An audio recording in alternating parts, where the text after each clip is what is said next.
qu'on est rendu à 1 Pierre chapitre 17, 1 Pierre chapitre 1, verset 17 à 21. Puis on a vu la dernière fois la sainteté de Dieu, comment être saint comme Christ est saint. Fait que pour la lecture de Dieu, pour la lecture de Dieu, pour la lecture de la parole de Dieu, je voulais inviter Astrid, une jeune dame de notre assemblée, qui va nous lire le texte de base de ce matin. Astrid, comme je l'ai dit la dernière fois, c'est une jeune dame que je connais depuis qu'elle est toute petite. Puis de voir l'œuvre de Dieu qui se fait jour après jour, de voir l'œuvre de Dieu qui s'est faite dans sa vie, c'est vraiment une bénédiction pour moi. Fait que je lui ai demandé de lire le texte de ce matin, puis elle a accepté. Et si vous invoquez comme Père celui qui juge selon l'œuvre de chacun sans favoritisme, conduisez-vous avec crainte pendant le temps de votre séjour sur la terre. Vous savez que ce n'est pas par des choses périssables, par de l'argent ou de l'or, que vous avez été rachetés de la vaine manière de vivre que vous aviez hérité de vos pères, mais par le sang précieux de Christ. Comme d'un agneau sans défaut et sans tache, prédestiné avant la fondation du monde, il fut manifesté à la fin des temps à cause de vous. Par lui, vous croyez en Dieu, qu'il l'a ressuscité des morts et lui a donné la gloire, en sorte que votre foi et votre espérance reposent en Dieu. Merci. C'était la lecture de la parole de Dieu. Je voulais juste qu'on remette le texte de ce matin en prière, puis qu'on puisse voir qu'est-ce que Dieu va nous avoir en réserve par rapport à ce texte-là. Merci Seigneur Dieu pour ta parole. Merci pour ton Église, pour ton assemblée. Fait qu'on s'assemble autour de cette parole-là. Je te demande de bénir l'assemblée de Montjoly à travers tes Écritures à toi. Puis je te demande de nous nourrir ce matin à travers tout ça. Je te demande de bénir chacune des personnes qui est ici présente. Amen. Donc, le texte va nous parler de la crainte. C'est particulier parce qu'on est dans une société où on ne veut plus entendre nécessairement le mot crainte ou le mot justice. Avoir la crainte d'un jugement. C'est quelque chose qu'on ne veut pas entendre parler. Même dans notre discours, en passant, je pense qu'on est fort dans notre société quand on entend les nouvelles, les politiciens pour jouer avec les mots. Puis, tu sais, quand on dit, puis je me surprends à dire ça souvent avec dans une discussion. Oh non, je te juge pas. Même dans notre discours, c'est rendu important. Hey, non, il n'y a pas de jugement, je te juge pas. C'est pas. Fait que tu sais, c'est comme rendu en nous maintenant. Mais la Bible parle d'une crainte, d'une sainte crainte. Puis la Bible, oui, va parler d'un jugement. Puis il faut en parler. Fait qu'on supprime dans la société l'idée d'un jugement. Puis je vais pas vous confier, mais j'ai été en contact avec quelqu'un que vous ne connaissez pas, fait qu'essayez pas de chercher, c'est telle personne, c'est pas une personne de l'Assemblée ou quoi que ce soit. C'est pas une personne qui est croyante, c'est une personne qui est foncièrement athée. Dans son travail, puis tout ça, c'est une valeur qui est véhiculée à travers la science, puis cette personne-là est athée. Puis cette personne-là a vécu le fait de s'être fait tromper par la personne avec laquelle elle était en couple. Puis là, elle ne jure que par c'est mal, c'est fondamentalement mal, qu'est-ce qui s'est passé, voyons donc, le discours habituel, puis en passant, se faire tromper, je veux dire, ça reste mal, là, je suis pas en train de nier ça. Mais le fait que cette personne-là critiquait la personne avec laquelle elle était en couple, qu'elle avait subi l'adultère, étant foncièrement athée, qu'est-ce qui nous dit que le fait de tromper, c'est mal? S'il n'y a pas de Dieu, là, si on n'est que athée, là, pourquoi que ça empêche ta conjointe ou ta conjointe d'aller voir ailleurs? Quel barème moral qui nous sépare du fait de juste pas sauter à la clôture? C'est vrai, c'est la parole, mais nous autres, je veux dire, c'est une évidence. Mais si tu n'as pas de Dieu, puis si tu ne crois qu'au néant ou qu'au hasard, ben écoute, à la limite, c'est bon, ça fait juste un échange de bagages génétiques de plus, ça, tu sais.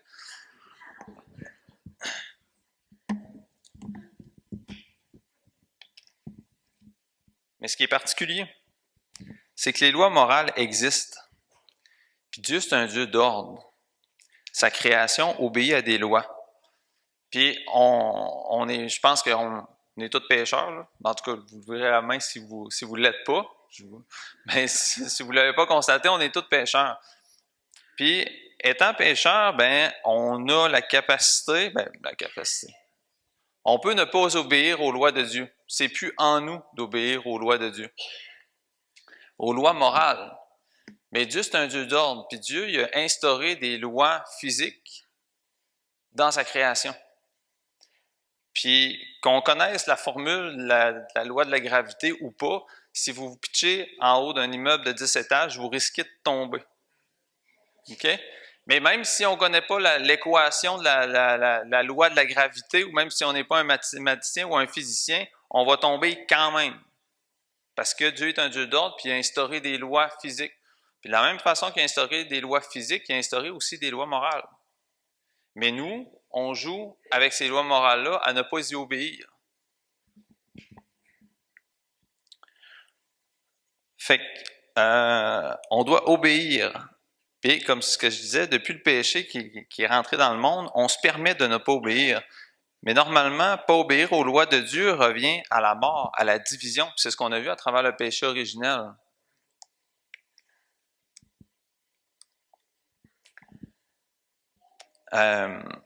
Cette division-là, la division avec le Créateur, elle s'est passée immédiatement.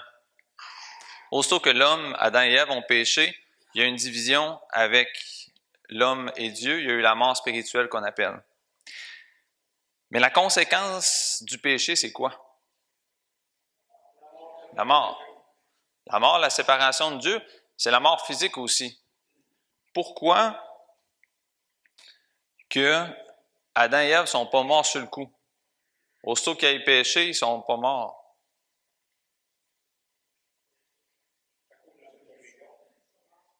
Ah! C'est à cause de sa miséricorde. On va développer là-dessus. C'est vraiment intéressant. Je ne pensais pas que ça allait sortir. Merci, M. Laurent. Parce que Dieu est miséricordieux et lent à la colère et quoi? Riche en bonté. On va revenir avec ce thème-là. Là, il n'y a pas de hasard avec Dieu, mais on parlait de ce thème-là avec Pasteur Clermont en réunion ce matin. En ne mourant pas tout de suite, il a donné la possibilité à l'homme de se racheter. Le fait qu'Adam et Ève ne sont pas morts tout de suite, ça a donné la possibilité à l'homme, à l'humanité, de se racheter. Par contre, l'homme ne peut pas se racheter lui-même. C'est impossible. On peut se racheter par la grâce et la miséricorde et la bonté de Dieu. Vous souvenez-vous qu'est-ce qui s'est passé avec Dieu et Moïse, quand Moïse a dit « Fais-moi voir ta gloire » dans Exode 33. Dieu a dit « Je vais faire passer devant toi toute ma bonté ». Puis il a fait passer sa bonté par sa miséricorde. Puis il y a l'histoire, vraiment un texte riche, là, mais la particularité du dos de Dieu et tout ça. Mais c'est vraiment un beau texte. Mais Dieu a permis à l'homme de survivre de génération en génération. Et pourquoi qu'il n'a pas tué Adam et Ève? Pourquoi qu'Adam et Ève ne sont pas morts sur le coup? Parce que Dieu avait un plan miséricordieux au départ. Et Dieu avait fait une promesse à l'humanité, après le déluge, de la descendance de la femme, allait venir un sauveur. Et parce que Dieu est un Dieu bon, parce qu'il est un Dieu miséricordieux et qui avait fait promesse et qui est gracieux, il a honoré sa promesse. Fait qu'il a fait perdurer le péché et le mal pour que sa grâce et sa miséricorde surabondent à la croix. Par le sacrifice de Christ, par le sacrifice du Sauveur. On doit avoir la crainte de Dieu, mais une sainte crainte de ce que Dieu est en colère de toute éternité face à vous et moi. Puis ça, des fois, on l'oublie. Dieu, c'est un Dieu d'amour. C'est vrai. C'est totalement vrai que Dieu, c'est un Dieu d'amour. Mais Dieu, c'est un Dieu juste. Parfaitement juste. Puis Dieu, c'est un Dieu aussi qui se met en colère contre le péché. Et ça, c'est totalement juste aussi. Et étant donné qu'il se met en colère de toute éternité contre le péché et qu'on est des pécheurs, on est dans le trou. Voyons Dieu, on pourrait se dire, c'est pas de ma faute si je fais telle ou telle affaire. Tu peux pas m'imposer ton jugement. Tu pourrais fermer les yeux sur tel ou tel de mes péchés. mais Dieu ne peut pas fermer les yeux sur aucun de nos péchés. Il est totalement juste, puis totalement... Il est 3 fois saint. Il ne peut pas. Tu sais, oui, Dieu est amour. Puis des fois, nous autres, on fait ça, tu sais, bon, je rentre la job, je suis fatigué, tu sais, Joab, faites quoi de pas correct? Puis là, je suis comme, bah, celle-là, je la laisse passer. Je te la donne gratis, tu sais. Mais Dieu ne laisse pas passer aucun de ses jugements, puis aucune de ses déclarations sur les lois morales qu'il a faites. On va tourner dans 1 Pierre chapitre 3, verset 18. 1 Pierre 3, 18. Christ aussi a souffert une fois pour les péchés, lui juste pour des injustes, afin de nous amener à Dieu, ayant été mis à mort quant à la chair, mais ayant été rendu vivant quant à l'esprit. Si on veut savoir la grandeur de notre péché, regardons qu'est-ce que ça l'a coûté pour rembourser notre dette qu'on devait à Dieu. Ça l'a coûté la vie de Christ, la vie du Dieu fait homme. Fait que si on dit, hey, c'est pas grand-chose, qu'est-ce que j'ai fait là, tu pourrais mettre ça en dessous du tapis, puis on pourrait juste passer ça sous silence. Chaque fois qu'on minimise le péché dans nos vies en disant que c'est pas si grave que ça, dans le fond, on minimise aussi le coût que ça l'a coûté à Dieu. Le péché dans nos vies est grave, mais Dieu, qui est miséricordieux et riche en bonté, va surabonder. La grâce va surabonder. Ça ne veut pas dire qu'on peut pécher puis go for it, c'est pas ça du tout. Mais c'est que quand on prend conscience que notre péché est grave aux yeux de Dieu, on prend conscience aussi de la richesse et de la grandeur du prix que Dieu a dû payer pour nous rembourser notre dette qu'on avait envers lui. Maintenant qu'on a été racheté, comment fermer les yeux sur ce rachat-là? Comment fermer les yeux sur cette transaction-là qui a eu lieu? Trop souvent, je parle pour moi, mais trop souvent, je prends ça pour acquis. Dieu m'a sauvé. Je pars là-dessus, puis je vis, mais soyons-en conscients, puis je parle à moi-même en passant. Soyons-en conscients jour après jour de savoir qu'est-ce que Dieu a fait dans nos vies. C'est quand même grandiose qu'est-ce qu'il a fait, puis incroyablement généreux. Ayons conscience que le juge, le créateur de l'univers, a plein pouvoir sur nos vies. Il nous a rachetés. On lui appartient. On ne s'appartient plus nous-mêmes. Puis ça, c'est un combat social de tous les jours. Tu sais, hey, je m'appartiens, je peux décider de qu'est-ce que je fais sur ma vie, puis tout ça. On appartient à Christ. On n'est plus responsable de notre vie. Fait que ça aussi, il faut en être conscient. Il y a plein pouvoir sur nos vies. Puis malgré notre rébellion, je ne sais pas si vous êtes rebelle, je le suis à l'occasion, il a décidé de nous faire miséricorde et grâce en envoyant ce qu'il avait de plus précieux. Quand on voit Christ à la croix, il faut voir à quel point que Dieu tenait à nous. Parce qu'il a donné ce qu'il y avait de plus précieux. Il n'y a rien de plus précieux aux yeux de Dieu que de donner son Fils. Puis son Fils, il l'a pas juste donné, il l'a fait mourir à la croix pour nous. Il l'a suspendu entre le ciel et la terre. Puis j'aime l'image, c'est pas la première fois que je vous en parle, mais il l'a suspendu entre le ciel et la terre, suspendu, rejeté par la terre, rejeté par les hommes, et rejeté par Dieu, étant donné que Dieu déversait sa colère sur lui. Il est suspendu entre les deux, subissant la colère de Dieu, puis il l'a fait pourquoi? Pour racheter des pécheurs perdus.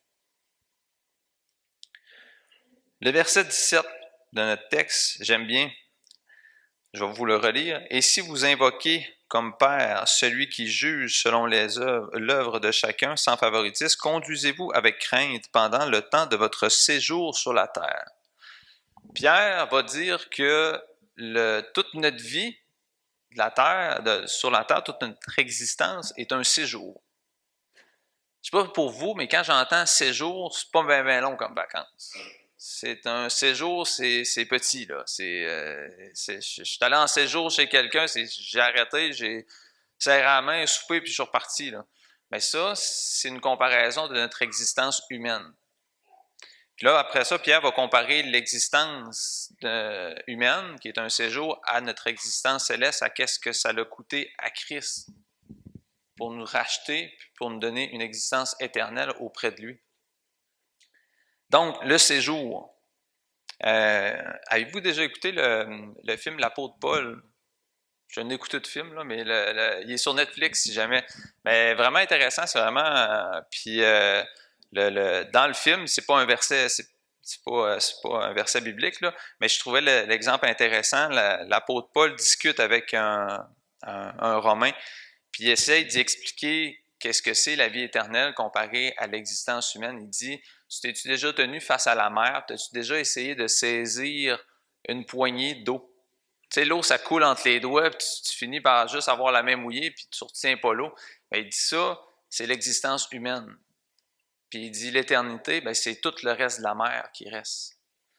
Fait que, tu sais, notre existence humaine, là, je sais pas pour vous, j'ai 35, 36? C'est qui a dit 36? En tout cas, j'ai 35, 36. Mais ma fête est bientôt, vous m'achèterez un cadeau. Mais maman n'est pas là, d'habitude. Elle est dans la garderie. Mais c'est ça. Mais l'existence humaine, je veux dire, j'ai 35 ans, puis on dirait, je ne sais pas pour vous, là, peut-être nos doyens, monsieur et madame Brisson, pourraient le confirmer, mais plus que le temps avance, plus qu'il avance vite. Et avant d'avoir des enfants, j'étais comme, tu sais, on avait hâte d'être grand, d'avoir des plats. C'est comme, tu sais, j'ai la pédale de frein, j'aimerais ça que les années passent moins vite, puis ça passe très, très vite. J'ai l'impression que plus qu'on vieillit, pire que c'est, là. Mais, tu sais, cette vie-là qui nous échappe, qu'on essaye de tenir entre les mains, puis les projets, puis tout ça, ça nous échappe, puis on se rend compte qu'au final, crime, on est rendu sur notre lit de mort, tu sais. Mais crime comparé à l'éternité. Mais sur quoi qu'on investit notre vie, notre existence qui nous coule entre les mains, sur quoi qu'on investit ce temps-là? Est-ce qu'on l'investit dans tout le reste de l'océan, dans l'éternité? Ou on focus sur les quelques gouttes qui nous restent dans nos mains? Tu sais? Est-ce qu'on se rend compte que la vie est courte? Ici, le salut dans notre texte va être comparé à de l'argent ou de l'or. C'est pas pour, le texte n'est pas là pour minimiser ou réduire la valeur de l'or et de l'argent. Les richesses, ça vaut quelque chose, puis Pierre en est conscient, puis c'est correct tu sais, souvent on est comme, l'argent, non, c'est sale, puis ça, non. Dieu nous demande de l'utiliser sagement, mais l'argent puis l'or, ça vaut quelque chose. Mais vraiment, le texte est intéressant parce qu'il va comparer les richesses de ce monde, l'or et l'argent, qui sont périssables, que ça va passer date. Tu peux avoir un bloc d'or, un lingot d'or, puis ça a une certaine valeur, mais dans 10 ans, ça n'aura plus la même valeur. C'est des richesses du monde. Il va comparer ces richesses-là avec une richesse qui n'est pas périssable. Qu'est-ce qui pouvait nous racheter? Le texte nous dit que ce n'est pas quelque chose de périssable, comme je disais. Mais dans ce monde, qu'est-ce qui n'est pas périssable? Je ne sais pas pour vous, on a toute une date d'expiration. On va tous mourir. Même le soleil, les scientifiques nous disent qu'à un moment donné, il va arrêter, le combustible va arrêter, puis il y a une date d'expiration aussi. Le lait dans mon frigo a une date d'expiration. Des fois, on laisse un petit peu, mais c'est une autre affaire.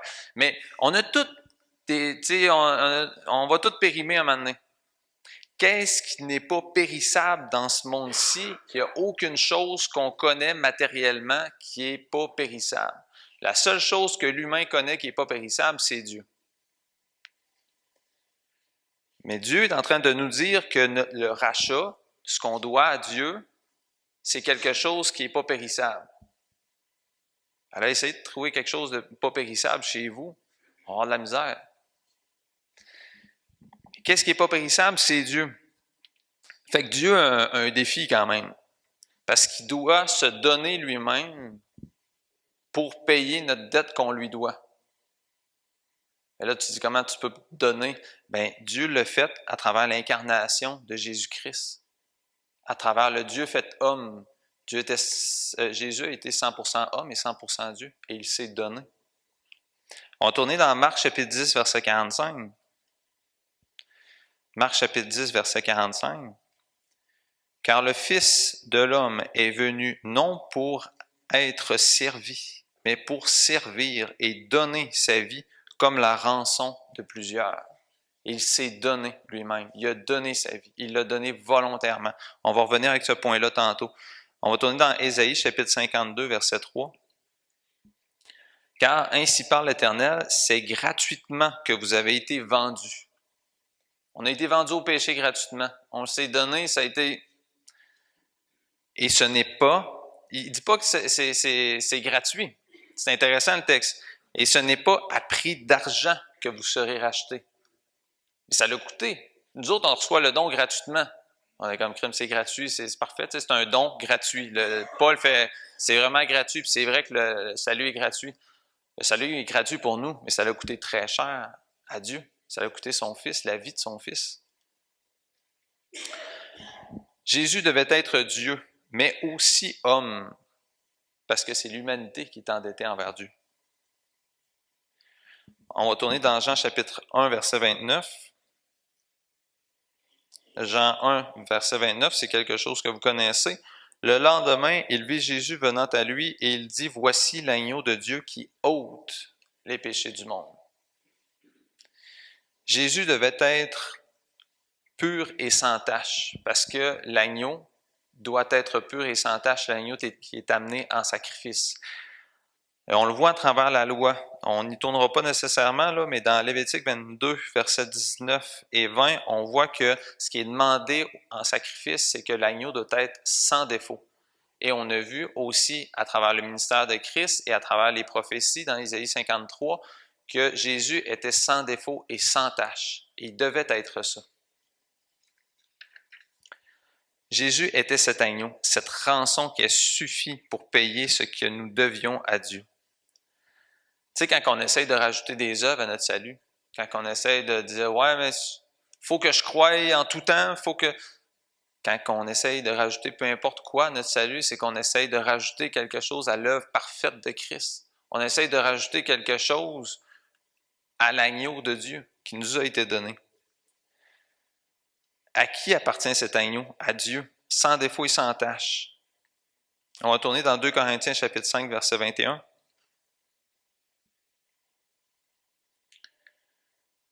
Celui qui n'a point connu le péché, il l'a fait devenir péché pour nous, afin que nous devinions en lui justice de Dieu.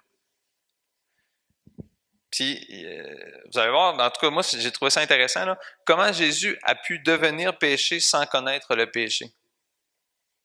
Tu sais, je veux dire, la Bible est claire, celui qui n'a point connu le péché, il l'a fait devenir. Il n'y a pas juste, il semble qu'il n'a pas juste porté, il est devenu. Fait que là, tu te dis, ouais, mais il n'y a pas péché. Mais par imputation. Celui à qui on impute ou on donne la culpabilité n'est pas rendu coupable. Jésus n'a pas été coupable de péché, mais il a porté notre culpabilité. Puis il l'a fait pourquoi? Il l'a fait par choix. Il était libre à 100%, puis il l'a fait par amour pour nous, par obéissance à son Père. Il reçoit un jugement qui nous était destiné. Puis ça, quand on voit, en tout cas, j'essaye de m'habituer à concevoir ça comme ça, puis je vous encourage aussi, quand on voit la croix, quand on voit Christ à la croix à travers les textes, c'est nous autres qui aurions dû être là. Jésus porte notre culpabilité à notre place. Il a été considéré comme coupable aux yeux du juge divin. Dieu l'a déclaré coupable à notre place. Il a déclaré son Fils coupable à notre place. Il y a quelque chose qui est à comprendre de ça parce que, je veux dire, ça devient viscéral. Par amour, Dieu, il est éternellement un avec le Fils. Il est en parfaite relation, mais par amour, il s'est détourné de Christ, le temps que Christ reçoive notre culpabilité. Dieu l'Éternel est saint, 3 fois saint. Comme ce qu'on disait, il ne peut pas tolérer le péché. Puis tellement que lorsque Jésus est sur la croix, il y a une manifestation de ça. C'est Jésus, durant tout le ministère terrestre, a appelé Dieu son Père. Il l'appelait Abba, Papa, un terme vraiment de proximité. Sauf que à la croix, quand il reçoit la colère de son Père, il va l'appeler mon Dieu, pourquoi m'as-tu abandonné? Dans Matthieu 27, là, versets 45 et 46. Jésus apporterait notre péché par imputation légale. Par imputation, il n'est pas devenu pécheur. Le péché ne l'a pas entaché. Jésus l'a pris à notre place. Il a porté ce fardeau qu'on devait porter. Puis ça ne l'a pas tué. Vous allez me dire, il est mort à la croix. C'est vrai, il est parfaitement mort à la croix. Sauf que ça ne l'a pas anéanti. Le péché ne l'a pas tué. C'est pas à cause du péché qu'il est mort. On met juste ça en suspens, vous allez voir, là, Jean chapitre 10, versets 17 et 18.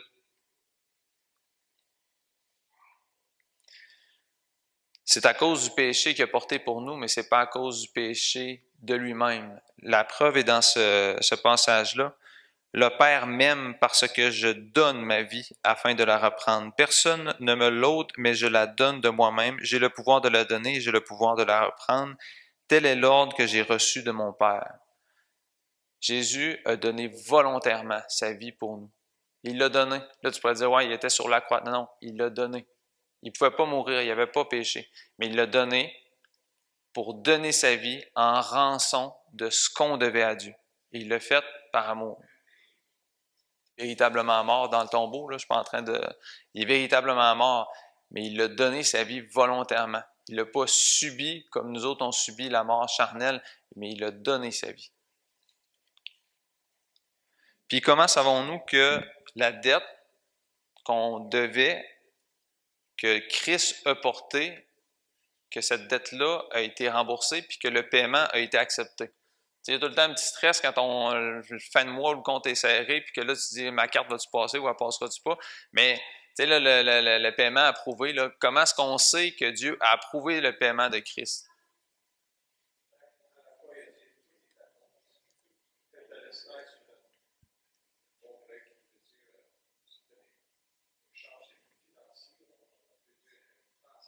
Oui, la transaction a été faite à la croix.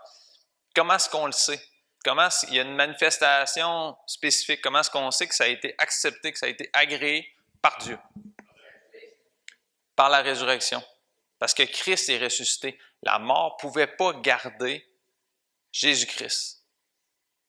Parce que le paiement a été suffisant. On va tourner dans Actes chapitre 2, verset 24.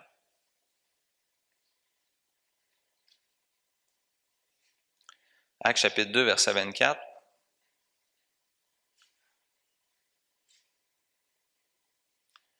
Dieu l'a ressuscité en le délivrant des liens de la mort parce qu'il n'était pas possible qu'il fût retenu par elle. Dieu l'a ressuscité. Le paiement a été accepté parce que le salaire du péché, c'est la mort. Mais puisque Christ est ressuscité, le paiement a été suffisant. Fait que non seulement qu'on peut mettre notre confiance en Dieu, au sacrifice de Christ, par la parole, par ses promesses, mais en plus, Christ a montré que le paiement qu'il a fait est accepté par Dieu en ressuscitant. Fait que là, il n'y a pas plus que ça pour croire en lui, pour mettre notre confiance en lui. Tout a été fait. Puis en plus, il l'a démontré. Puis la suite du texte, dans le texte, là, 1 Pierre chapitre 1, versets 17 à 21, au verset 20, j'ai vraiment trouvé ça intéressant, je vais vous le relire. Prédestiné avant la fondation du monde. Ça fait référence à quel texte? À quel texte ça vous fait penser? Prédestiné avant la fondation du monde. Je ne sais pas si ça vous fait, mais ça fait penser à Éphésiens, où ce que Paul va parler qu'on est prédestiné avant la fondation du monde. Puis quand que je disais, tu sais, Paul, il insiste tellement sur la prédestination, sur être élu avant la fondation du monde, je me dis, crème, il est tout seul à dire ça? Mais Pierre en parle aussi dans son épître. Il semble qu'il n'y a pas juste Paul, Christ en a parlé, Pierre en parle aussi. Fait que c'est une réalité spirituelle, puis je trouve ça béni que Pierre en parle. On va juste tourner dans Éphésiens chapitre 1, je vais vous lire le verset 1 à 5. Paul, apôtre de Jésus-Christ par la volonté de Dieu, aux saints qui sont à Éphèse et aux fidèles en Jésus-Christ, que la grâce et la paix vous soient données de la part de Dieu notre Père et du Seigneur Jésus-Christ. Béni soit Dieu, le Père de notre Seigneur Jésus-Christ, qui nous a bénis de toutes sortes de bénédictions spirituelles dans les lieux célestes en Christ. En lui, Dieu nous a élus avant la fondation du monde pour que nous soyons saints et irrépréhensibles devant lui, nous ayant prédestinés dans son amour à être ses enfants d'adoption par Jésus-Christ selon le bon plaisir de sa volonté. Beaucoup de stock. Pasteur Clermont a passé, Éphésiens a passé ce... Fait que j'y reviendrai pas nécessairement, mais je veux insister sur le fait que notre texte ici, le fait qui est prédestiné avant la fondation du monde, dans notre texte de 1 Pierre, je ne sais pas si vous avez remarqué, là, mais le verset 19 ne nous parlera pas de nous autres. Tu sais, dans Éphésiens, ça parle de nous autres, mais dans 1 Pierre, il ne parle pas que c'est nous qui sommes prédestinés avant la fondation du monde. C'est qui l'est? Il parle que Christ, il parle de l'agneau, mais par le sang précieux de Christ, comme d'un agneau sans défaut et sans tache, prédestiné avant la fondation du monde. Donc, Dieu n'a pas été surpris, puis il ne s'est pas dit, Colin, qu'est-ce que je vais faire? L'humanité a péché. Ben là, on est dans le trouble. C'est qui veut aller sur la terre régler tout ça? Là? On va envoyer Fiston, vas-y, puis essaye de régler tout ça, puis trouve un plan B, parce que là, non. Dieu avait prédestiné son Fils à venir mourir par amour pour nous, à venir mourir pour nous. Aussitôt qu'il a fait les fondements du monde, quand il a pensé à sa création, quand il a résolu d'une façon certaine sa création du monde, il savait qu'on allait pécher, mais il a prédestiné son Fils pour venir, pas comme en plan B. C'était prédestiné, c'était voulu, c'était pleinement acquis par sa volonté, par son être à lui, de donner son Fils en rançon. Pourquoi? Est-ce qu'on est des gens honorables? À la base. Vous êtes toutes fins en passant. C'est pas ça que je veux dire. Mais la Bible nous apprend qu'on est des ennemis de Dieu. Tu sais, la société est juste, je crois plus en Dieu. Fait que les gens vont se dire agnostique ou c'est ni chaud ni froid. Je veux pas me mêler des religions puis tout ça. La Bible nous apprend qu'on est ennemis, toute la gang de Dieu, jusqu'à ce que Dieu nous fasse grâce par son Fils. Fait que, juste pour vous démontrer à quel point que Dieu a résolu avant la fondation du monde de donner son Fils en rançon, on va tourner dans Actes chapitre 2, verset 23. Actes chapitre 2, verset 23. Cet homme, livré selon le dessein arrêté et selon la prescience de Dieu, vous l'avez crucifié, vous l'avez fait mourir par la main des impies. Ça avait été décidé selon la prescience de Dieu, qui devait mourir par la main des impies. Ça aurait pu être un juge qui donne le verdict, comme on a vu à travers la pièce de théâtre, là, ça aurait pu être un juge qui donne le verdict de la mort de Jésus-Christ, mais ça a été des impies. Ça a été les gens pour qui Christ est venu. Dieu avait décidé, avant la fondation du monde, de donner son Fils. On va tourner dans Actes chapitre 4, versets 27 et 28.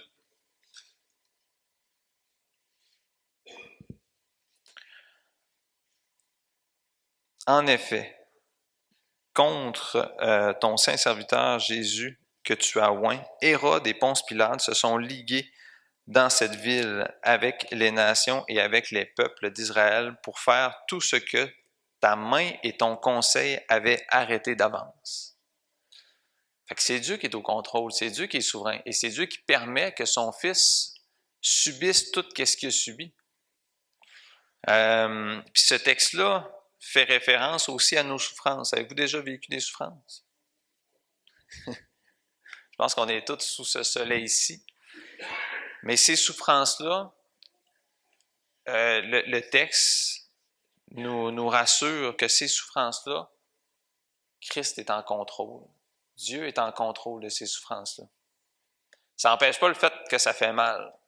Puis là, je parle autant des souffrances physiques que des souffrances psychologiques. Mettez le type de souffrance, ça n'empêche pas que ça fait mal. Puis Dieu, à travers le livre de Job, nous permet de voir que on comprendra probablement pas tout le fin fond du pourquoi, du comment de nos épreuves ici-bas. Mais sachez, c'est ça, Mme Brisson, vous m'avez devancé, sachez qu'il est au contrôle, par exemple. Il est au contrôle de chacune des choses qui se passent dans notre vie. Qu'on les trouve injustes, puis qu'ils soient véritablement injustes, Dieu est parfaitement en contrôle. Fait que sans dire que ça règle tout, maintenant je comprends tout, puis ça, non. Mais comme un garçon, puis souvent quand j'étais tout petit, j'étais petit gars, ou mon fils fait la même chose en pire, là. Il est pire dans ce soirée. Mais, tu sais, je vais conduire, puis là, il est assis en arrière, puis il dit OK, papa, tu veux te rendre où? On va se rendre chez grand-papa puis grand-maman. OK, tourne là, tu sais, il sait les directions, puis tout. Hey, c'est moi qui conduis. Non, mais je vais te. Non, c'est moi qui sais. Fait que là, je suis obligé de m'assiner parce que sinon, il va me dire non, papa, mets ton clignotant, ça. Wow! Mais très souvent, trop souvent, on est à l'arrière parce que c'est pas nous qui chauffons, évidemment, la conduite ou la route de notre vie. Puis on va dire hey, Dieu, tourne là. Non, tourne là, je te dis, j'ai une bonne idée. Non, continue. Non, Seigneur, tu nous as fait manquer le croche. Tu sais, restons, il sait. Il sait où est-ce qu'on s'en va. Nous autres, on le sait pas. Restons assis, puis ayons la surprise de savoir où c'est qu'on s'en va. Tu sais. Ouais, c'est ça. Fait que tout ce qu'on vient de dire, c'est les thèmes que nous parle l'épître de 1 Pierre. Fait que j'ai une longue conclusion, là, fait qu'on n'a pas terminé tout de suite, mais je vous encourage à lire la première épître de Pierre, à le mâcher, le mastiquer, puis on va pouvoir le digérer ensemble. Nous ne sommes pas chrétiens parce que notre religion nous promet du pouvoir, ou une belle vie, ou une prospérité, comme l'Évangile de la prospérité pourrait nous permettre de croire.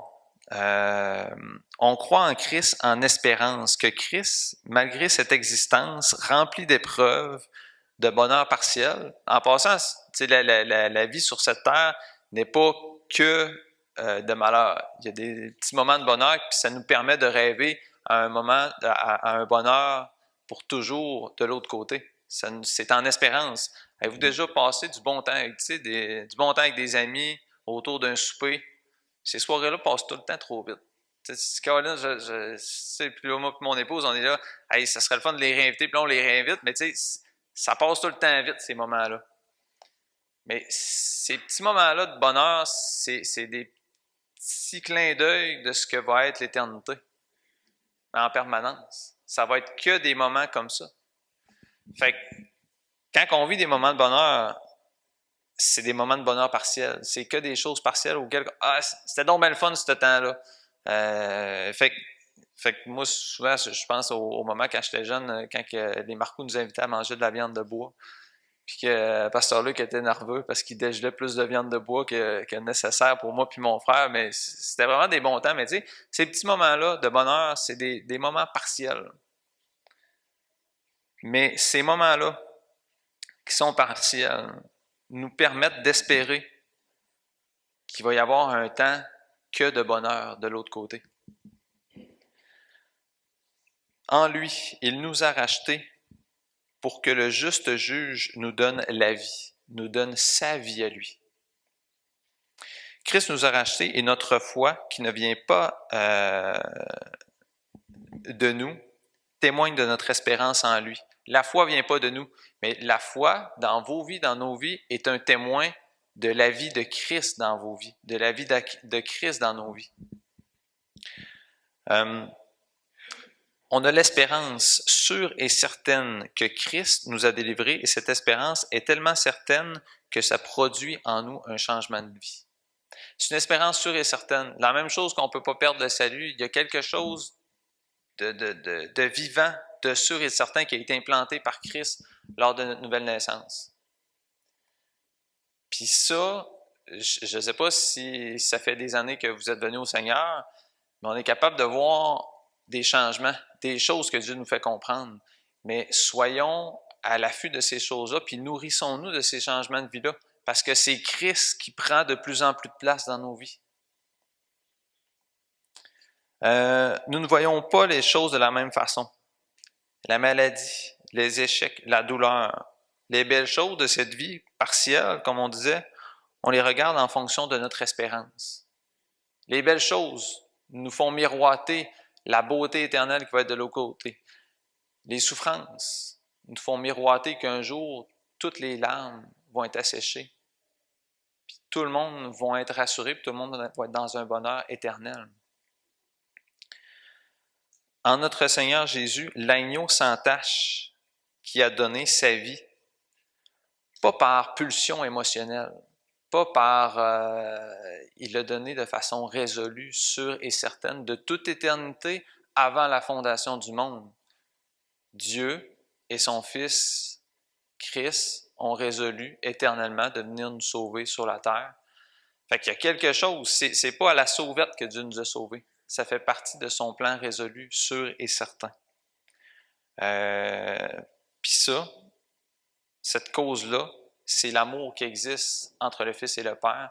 Puis c'est l'amour qui, de cet amour-là, va rejaillir l'amour qu'il nous a donné. J'inviterai les musiciens à venir. J'aimerais juste qu'on puisse remettre le message de ce matin en prière. J'espère que vous avez apprécié. Puis j'encourage à lire 1 Pierre, la première épître de Pierre. Donc, merci.